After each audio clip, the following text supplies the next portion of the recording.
Thank you for taking the time to tune into this episode. My name is Sarah Maud. I'm the founder of The Mind Solution. And today I want to share some insights with you about the topic of emotion. Now, emotions are what we experience life through. Without emotion, we wouldn't have that sense of excitement or exhilaration or anticipation or joy or love. And without emotion, we also wouldn't have the feelings of insecurity and doubt and fear and anxiety. But what I observe, particularly in the clients that I work with, is how much they have innocently been letting their emotions dictate their life. So, for example, if you are a woman in leadership and you're in a situation where you're in a meeting, whether it's a board meeting, whether it's a meeting with your peers, and you know that you want to say something, you know that you want to maybe challenge what's being said, or you want to put forward your point of view or your opinion, but you're experiencing this sense of fear, this sense of anxiety, and you innocently let that sense of fear and anxiety prevent you from speaking out. And this is a story that I hear all the time with the women that I work with. So if that resonates with you, trust me, you are not on your own. But here is my take on emotions. Is emotions simply let you know the quality of your thinking. Emotions simply let you know the quality of your thinking. And as humans, we have been gifted with thought. We have been given free will about what we think, what we choose to think. We can think whatever we want, and we can use the gift of thought to create whatever it is that we choose to create in our mind. But where most people trip themselves up, and I was one of these people for many, many years, is that we believe thoughts that aren't real. Because all thought is whatever it is that you choose to make it. Thought itself is neutral. You know, a thought about the weather, and sitting where I am in Scotland, it's not particularly nice out there from my perspective. It's wet and it's wild, and I'm pretty sure that it's rather chilly out there. But for somebody else looking out, they might think, oh, it's great. We really need some rain. We need some rain to replenish the garden. We need some rain to replenish the landscape. We need some rain to replenish nature. In another part of the world, they might be crying out for rain. So our thoughts really are about whatever we make them to mean. Thought itself is neutral. We can only bring a thought to life with the meaning that we place on it. And yet, when it comes to emotion and we experience emotion like anxiety, well, then that lets us know the quality of our thinking. That lets us know what it is that we're using thought to create. That lets us know how much power we've given our thoughts, our thinking thoughts.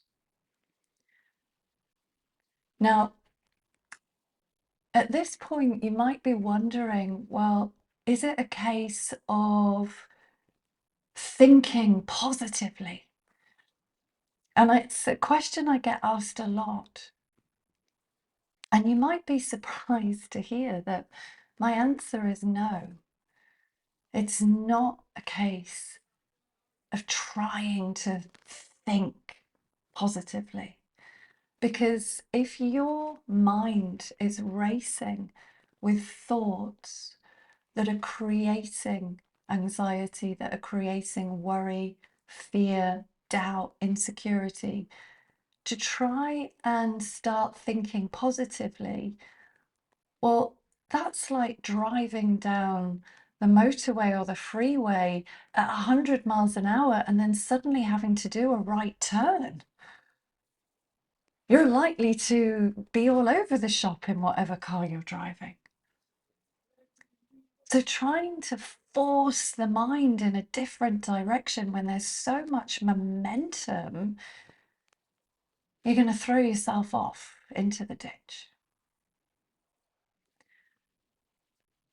For me, this is more about observing and being aware that we're just caught up in our thinking.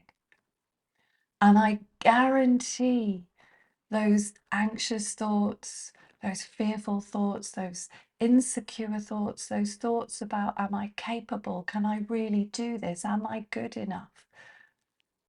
They're not new thoughts. They're thoughts that you've thought time and time and time again. So they've become what we refer to as conditioned thoughts, habitual thoughts. But here's the kicker, that when you've got used to thinking a certain thought, it's easier to think a thought that you've thought before because there's a neural pathway in the brain. It's like the path of least resistance. Doesn't take my brain any real energy to think this thought because there's an established pathway in the brain. Now, again, that doesn't mean that you have to start thinking positively to create new neural pathways, because that's more likely to create resistance. You can't think your way out of overthinking. And in fact, the more that you try to think your way out of overthinking, you're going to create even more thoughts, which is going to create even more mental activity in your brain. So for me, it's seeing that I am simply caught in just some mental activity. Seeing that I'm caught in just a thought storm. And like all storms, they will eventually come to pass. And the truth is, the more that we pay less attention to those thoughts, the quicker that they will pass. But when we lock on to our thinking because we believe our thinking, well, then that's what has us trapped in the mental prison, for want of a better word, in our mind. That's what keeps us stuck, because we are believing our thinking in that moment. We're believing it, we're placing our focus of attention on it, and we're thinking that it's telling us something about our reality. And if we believe that something is true, then it's going to look like that. Thanks to consciousness, that's how it's going to seem. And if we're experiencing feelings like anxiety and fear, well, it's going to make the situation potentially look even more real, because we think something significant is happening. And this is, I think anxiety for me is one of the greatest examples of where people misuse the gift of thought. So, having worked a lot in the field of anxiety and trauma over the last decade, one of the common ways that I see people misusing thought is to think worst case scenario. And they will think worst case scenario about pretty much any topic in their life that they choose to. And they will use the power of imagination to think the worst possible thing. And when I say, how often does that worst case scenario actually ever play out? And they kind of laugh and they say, well, actually, it rarely ever happens. In fact, I don't think anybody's ever said, oh, yeah, that did happen. Apart from maybe in public speaking, where they have innocently created what they don't want to. And so if they think worst case scenario is I'm going to be anxious when I'm speaking in public, then guess what? That's what they experience.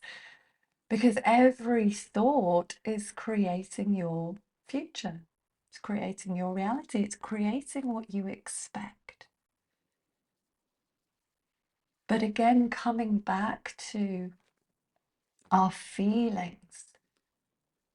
Our feelings, to me, are wonderful indicators that let us know, let me know the quality of my thinking. And so when I notice that I'm maybe going down an old habitual thought, a habitual train of thought, a habitual practice thought, and I can catch myself before the momentum of thought kicks in. And that's what hijacking is when we've got that many thoughts coming thick and fast that are creating feelings, and then we have become hijacked.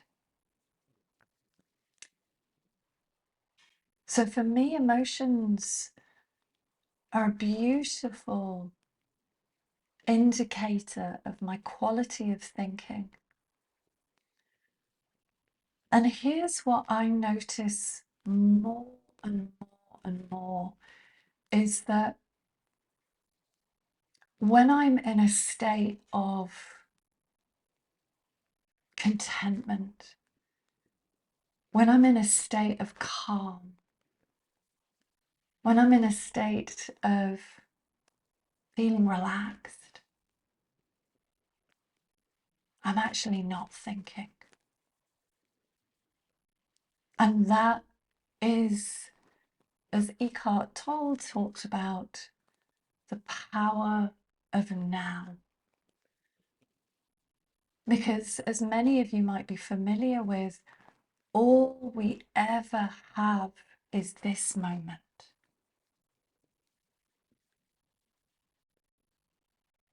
The feeling that you're living in is all you ever have. right here and right now in this moment.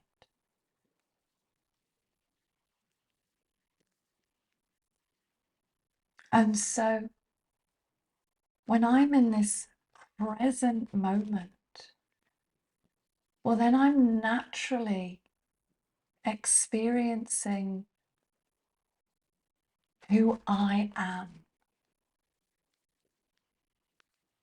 And who I am is already calm, is already happy, is already relaxed, is already joyful, content. I don't need to do anything to create those feelings because I naturally experience them in the present moment.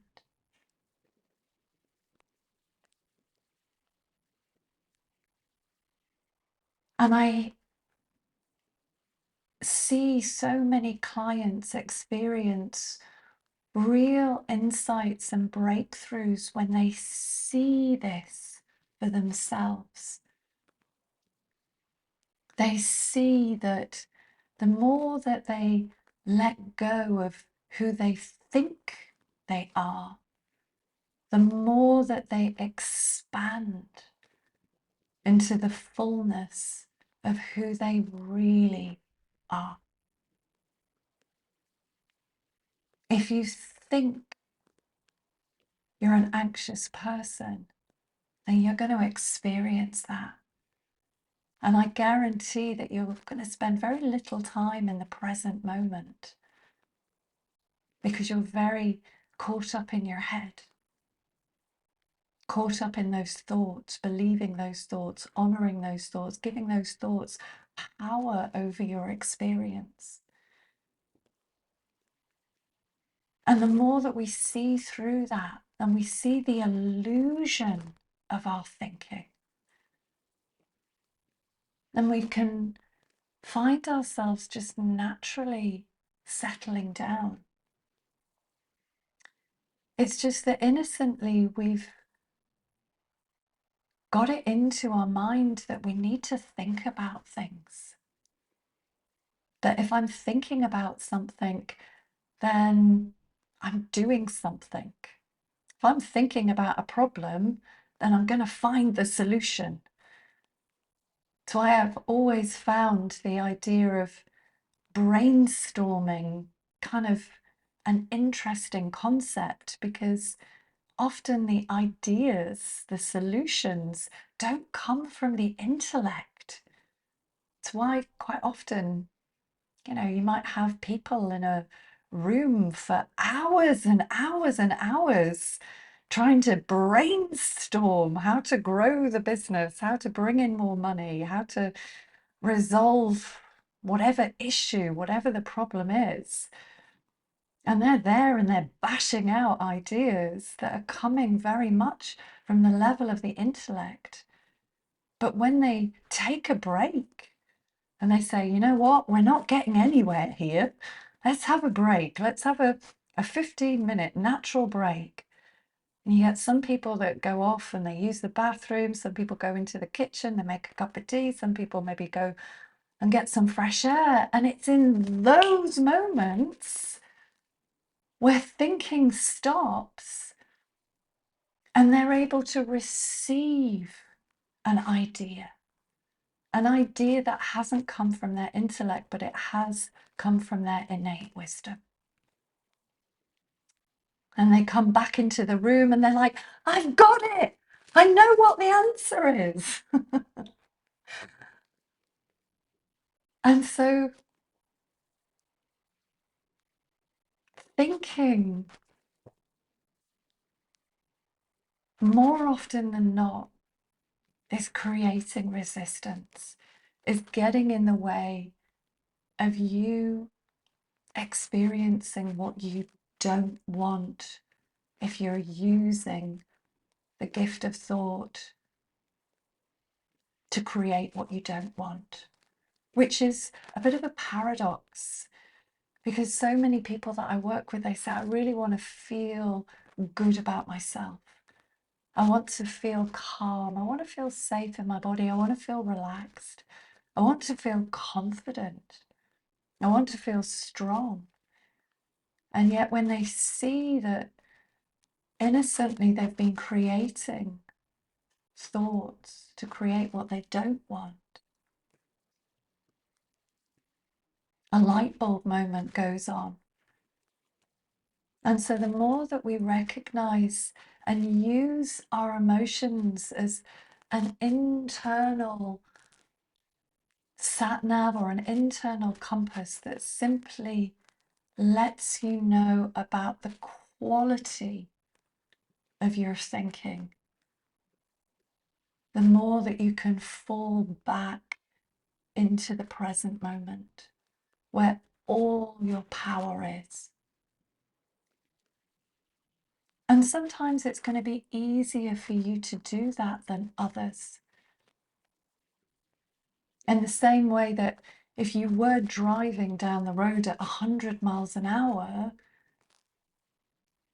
stopping and coming to a full stop is a lot trickier than if you were driving at, say, 20 miles an hour. The more that we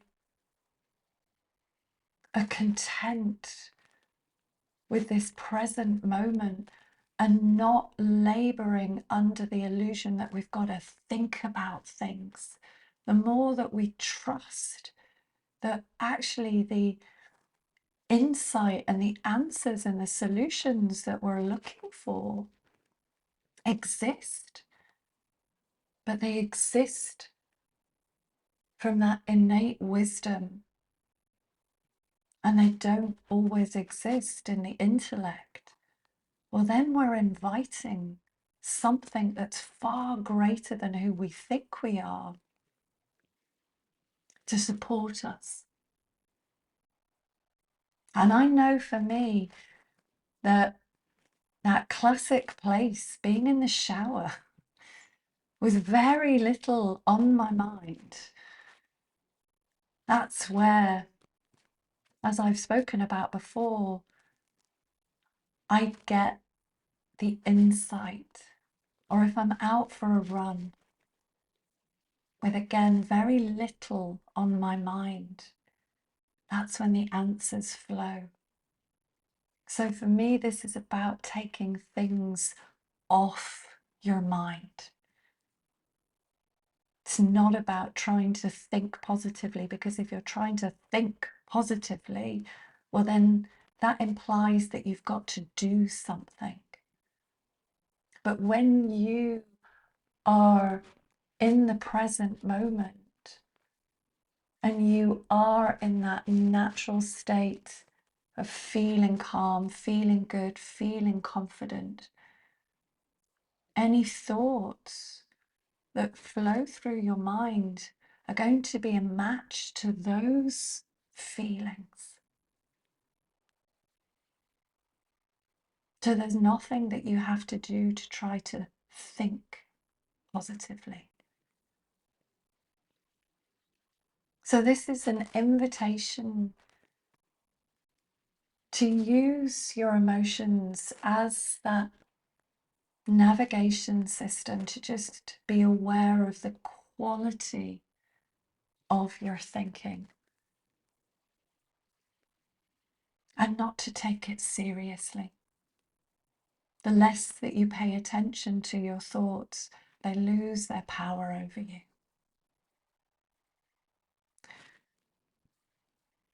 I would love to hear what's resonated with you about this insight, about what I've shared today.